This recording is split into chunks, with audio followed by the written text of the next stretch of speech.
Before I start this video, I would like to give a slight trigger warning for themes of cannibalism, claustrophobia, and suicide. Hello art friends, my name is Fleshwad, and I want to take this moment to wish Junji Ito a happy 59th birthday. If you don't know, Junji Ito is a very well-known Japanese horror artist. I've actually talked about him a little bit before on my channel. He's responsible for works such as Tomie, Uzumaki, and countless other horror stories, like a bunch. He's a very big inspiration to me. In today's video, I will be reading 3 of my all-time favorite Junji Ito stories. Of course, there are even scarier stories than the ones I will be reading and illustrating today, but I had to choose shorter stories so that I could share 3 stories today rather than just 1. I've picked my favorite panel from each story to illustrate in my style. I will be reading summaries off of the Junji Ito wiki page, as I think they summarize the manga pretty well. However, they don't include everything, so I will also link the mangas down below. From what I could find online, I think they are worth the read. It's just a little hard for me to read them while I'm drawing because of the way that they're set up. Obviously, if you've ever read a manga, you know what I mean. I hope you guys enjoy, and let's get into our first story. Black Bird. Kume is birdwatching in the woods when a badly injured man calls out to him for help. Kume calls the emergency services, who take the man to the hospital. The man confirms that he is Shiro Moriguchi from Tokyo. He submitted a mountaineering log 1 month ago before setting out to climb the Shirogane Dake mountain, but was then injured in a fall down the mountainside. Moriguchi claims that he survived the month through living off of the rations in his backpack, and that he is unemployed with no family or friends to contact. Moriguchi is scheduled for corrective surgery. Kume comes to visit and announces that Moriguchi's story is all over the news. However, Moriguchi seems frightened and begs Kume to stay in the hospital room with him overnight. Kume agrees. They chat, and Moriguchi repeats his assertion that he is an orphan who has no family or friends. Kume is woken in the night by a strange gulping sound and sees a woman with hideously engorged lips lying on top of Moriguchi. When Kume calls out to her, she smiles and leans in close to his face, but suddenly leaves. Kume tries to ask Moriguchi what's happening, but sees a pile of shredded flesh on Moriguchi's pillow. Under pressure from Kume, Moriguchi confesses the truth. After falling off the mountain, he was too badly wounded to move and was starving to death. However, the woman appeared and fed him on half-chewed flesh from her own mouth. She returned periodically to feed him with flesh and fresh blood. Moriguchi is convinced that he should not have eaten the flesh. He is afraid because he had believed that the woman would not return after he was rescued. Kume stays with Moriguchi again the following night. The woman comes back again and tries to feed Moriguchi an eyeball. Moriguchi retches and spits it out. She leaves, and Kume chases her, but she transforms into an enormous black bird and flies away. Kume takes the raw meat as evidence and reports the incident to the police, but does not mention the fact of the woman turning into a bird. Mori is terrified of the woman. He believes that she is a demon and has been feeding him because she believes he is one of her own kind. As a baby, he had been found abandoned under a tree and left there for more than a week before he was found. No one knew how he had survived, and he wonders if the woman might have been keeping him alive at that time. Just as he's telling Kume his story, police arrive to interview the men. The flesh and eyeball have been proven to be human. Mori and Kume tell the police everything they know, but it isn't much, and the police cannot find out who the body parts came from. The woman isn't seen again. Mori eventually recovers and announces his intention to return to Tokyo to look for a job. Kume goes to the station with him to say goodbye. As Mori's train leaves, Kume looks up to the sky and sees a gigantic black bird flapping after the train. A month later, Kume receives a postcard in which Mori says he is happy and has a new job. There is no mention of the woman. Kume thinks the bird he saw couldn't have been her. However, a few years later, Mori's body is found frozen in a cavity at the peak of Mount Fuji. There are reports that a giant black bird was devouring his corpse when he was found. DNA tests prove that the flesh and eyeball that had been fed to Mori had actually come from his own body. A diary found in Mori's backpack describes that the woman had returned to him, somehow able to enter his home even though it was locked. When he asked her to stop feeding him, she instead began to cannibalize him.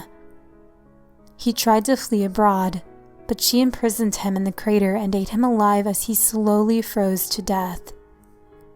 Kume believes the woman had traveled through time to feed Mori his own flesh. Kume is on another birdwatching trip when he is startled by the sound of something flapping through the sky. He looks up to see the woman, in her bird form, perched in a tree above him. The shock causes him to fall down the mountainside and break his leg. As he lies there helpless, the bird lands and kisses him, transferring chewed flesh from her own mouth to his.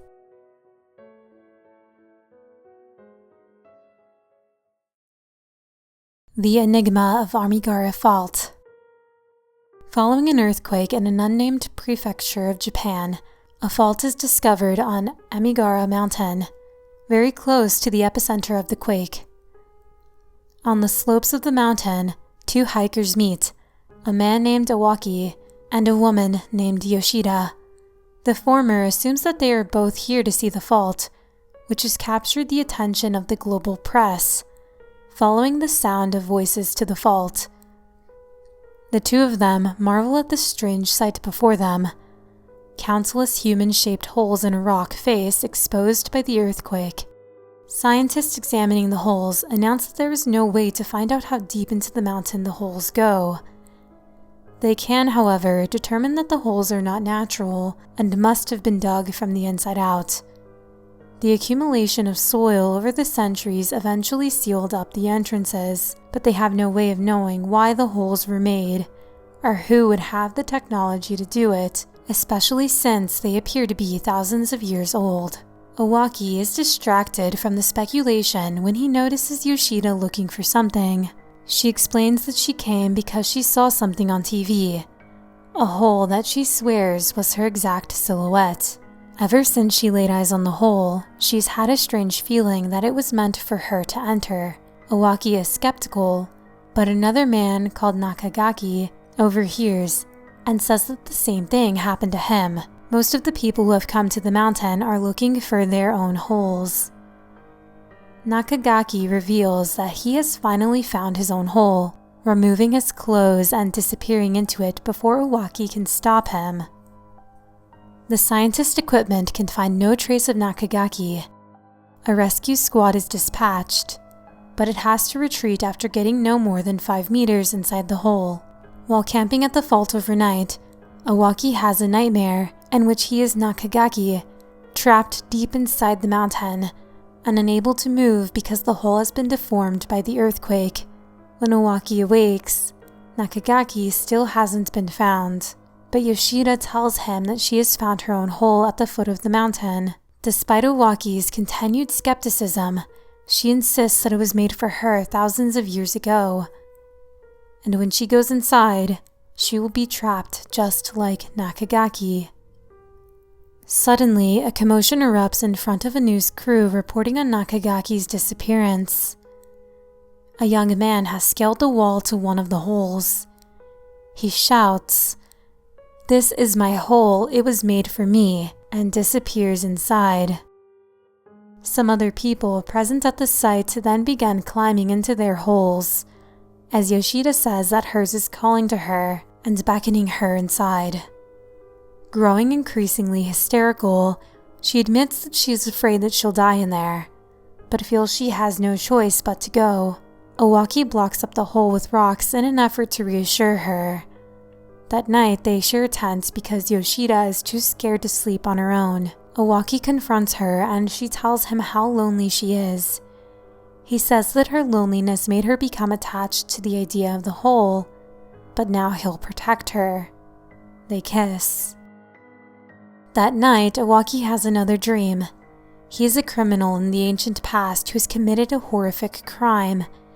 He is sentenced to enter a hole in the mountain that was dug out specifically for him, carved in such a way that made it impossible to move anywhere but forward. As he walked through it, his limbs and neck were tortuously stretched and distorted, far beyond any normal humans. Somehow, he remained alive and in agony. Owaki wakes to find that Yoshida has unblocked her hole and disappeared into it. As he sits mournfully by the mountain, his flashlight falls from his hands and rolls away. To his horror, it reveals his own hole nearby. He is compelled to take his clothes off and go inside. Several months later, the scientists are informed of another fault on the other side of the mountain.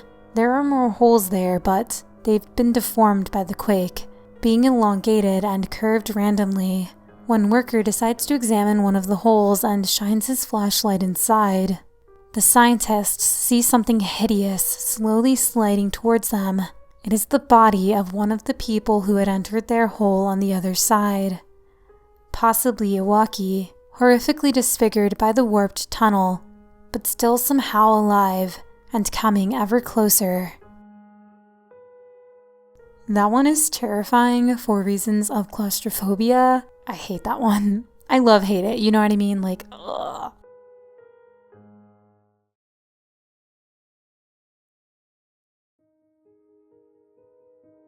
The Hanging Balloons. Kazuko is trapped inside her house, unable to leave or she will be killed. She is starving to death and the creature waiting for her uses Kazuko's own voice to try to lure her outside. A month previously, Kazuko's best friend, Terumi Fuhino, had killed herself by hanging herself from a telephone wire with a noose. Terumi was a popular celebrity who seemingly had no reason to commit suicide. Her boyfriend, Shiroshi, another classmate of Kazuko and Terumi, is blamed by fans for her death and starts to feel he is responsible because he had nagged her about her career, causing her to become depressed. Terumi's death inspires many copycat suicides among her fans, and others began to report that they witnessed her ghost in the form of a giant floating head in the sky. Only her fans have ever seen the ghost, and the ghost mania soon spreads across Japan after the head is caught on film. Shiroshi tells Kazuko that every night the head floats into his garden, staring at him accusingly. Kazuko isn't sure what to believe, but one night Shiroshi tells her that the head is floating over the town. Kazuko goes out to the streets and sees the head for herself. The head appears and lures Shiroshi into climbing a tree, where he hangs himself through a metal noose placed there. His head detaches from his body and grows into a giant balloon like Terumi's, whereupon it floats into the sky and begins kissing her. When Kazuko tries to go to the police, Shiroshi's body had disappeared. At school, she tells her friends her theory that Terumi, like Shiroshi, was lured into hanging herself by one of the heads. They don't believe her, but the balloons with the faces of Kazuko's friends come down.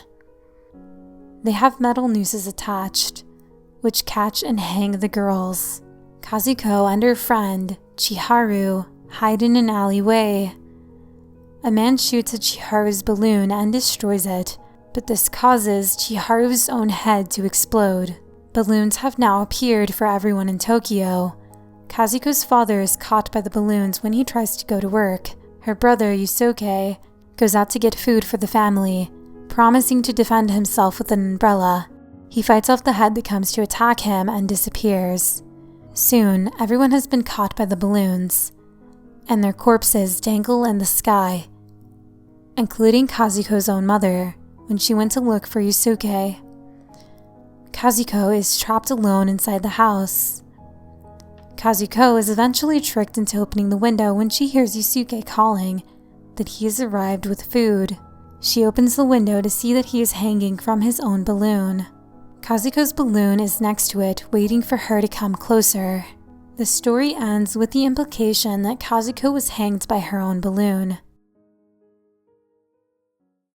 And those were the 3 stories that I chose to read for you today in this video. I would love to make more Junji Ito themed videos, as like I said, he's a big inspiration for me, and I had so much fun recreating his artwork in my own style. Like I said before, that was just me reading brief summaries of the manga. I do recommend reading the actual manga for yourself. Like I said, I linked them in the description below. Check them out. Let me know down below what is your favorite Junji Ito story if you have one.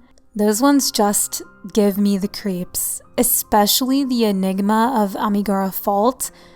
That one haunts me. That one I think is the most haunting of the 3. Once again, happy birthday to Junji Ito. Thank you so much, Junji Ito, for inspiring me as well as many other horror artists. Thank you guys for watching this video. If you liked the art, please like the video and make sure you're subscribed to my channel so you don't miss the next video. Until the next video, bye!